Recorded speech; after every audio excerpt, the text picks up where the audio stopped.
आप देख रहे हैं अल्फा डिफेंस हिंदी में आपका स्वागत है।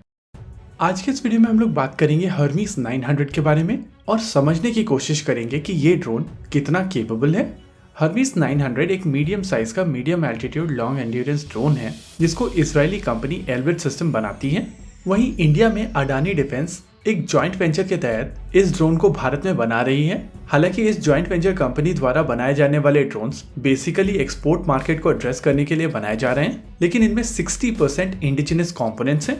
लेकिन इन सभी बातों को सुनकर आपका एक्सप्रेशन होगा कि भैया इसमें नया क्या है। आप पहले भी एक वीडियो कर चुके हैं जहां पर आपने ये डिटेल्स दी थी, तो चलिए बात कर लेते हैं कि नया क्या है।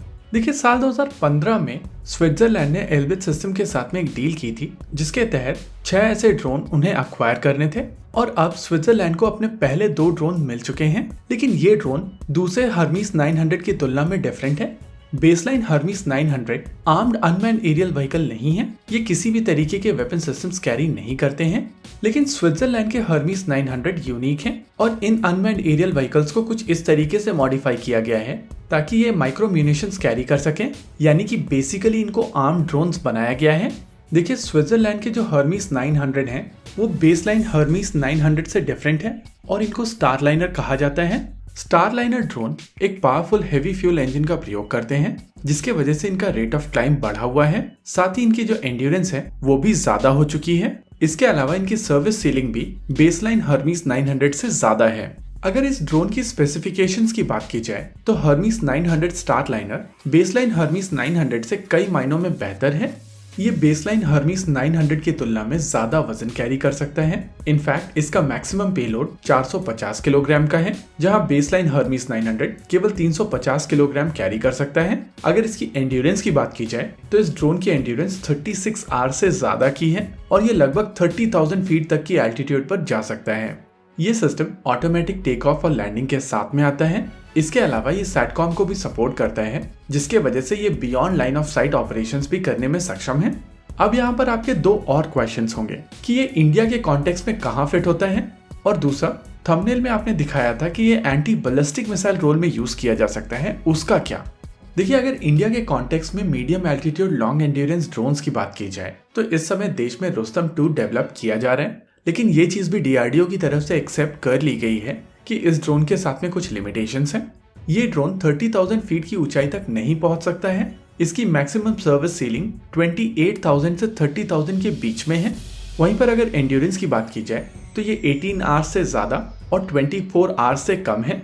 इन थ्योरी एक medium altitude long endurance drone के लिए काफी डिसेंट कॉन्फ़िगरेशन है, लेकिन आर्म फोर्सेस की जो इनिशियल रिक्वायरमेंट थी उसको ये ड्रोन कहीं ना कहीं पूरी तरीके से पूर्ण नहीं कर पा रहा है। और ऐसी स्थिति में अगर इंडियन आर्म फोर्सेस चाहती हैं कि उनके पास एक ऐसा ड्रोन हो जिसकी एंड्योरेंस 36 आवर्स के आसपास हो, तो हर्मीस 900 का एक आउटसाइड चांस बनता है, स्पेशली तब जब अडानी डिफेंस इसको इंडिया में बना रहे हैं और एक्सपोर्ट मार्केट को एड्रेस करने के लिए लगभग 60% इंडिजिनस कंपोनेंट इसमें ऐड किए जा रहे हैं।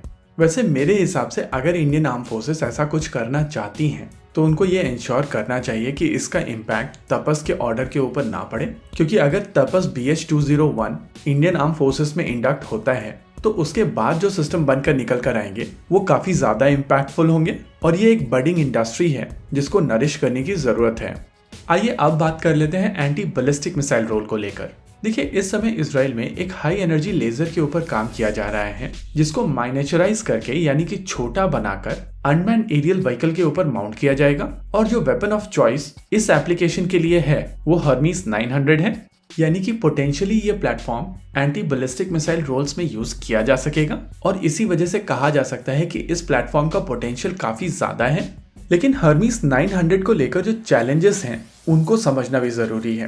पहली चीज, इन ड्रोन्स को इंडिया में अडानी डिफेंस की तरफ से बनाया जा रहा है और जिस तरीके की पॉलिटिकल सिचुएशन इंडिया में बनी हुई है, ऐसे में ministry of defence out of the way जाकर अडानी डिफेंस को यहाँ पर हेल्प नहीं कर सकती है जैसा कि वो दूसरी कंपनीज के साथ में कर रहे हैं। और दूसरा, रुस्तम 2 यानी कि तपस BH-201, ये ड्रोन अपनी डेवलपमेंटल साइकिल को ऑलमोस्ट कंप्लीट कर चुका है। हालांकि इसके एंड्योरेंस और मैक्सिमम सर्विस सीलिंग को लेकर अभी भी क्वेश्चंस हैं, लेकिन स्पेक्ट्रम में ये कहीं ना कहीं हर्मीस 900 की कैटेगरी में आता है और ऐसे में इंडिजिनस ऑप्शन छोड़कर इजरायली ऑप्शन के साथ में जाना मिनिस्ट्री ऑफ डिफेंस के लिए एक इजी डिसीजन नहीं होगा, स्पेशली तब जब ministry of defence make in India और आत्मनिर्भर भारत को पुश कर रही हो। इसी के साथ आज के इस वीडियो में रखते हैं केवल इतना ही। वीडियो को अंत तक देखने के लिए धन्यवाद। देखते रहिए अल्फा डिफेंस। जय हिंद।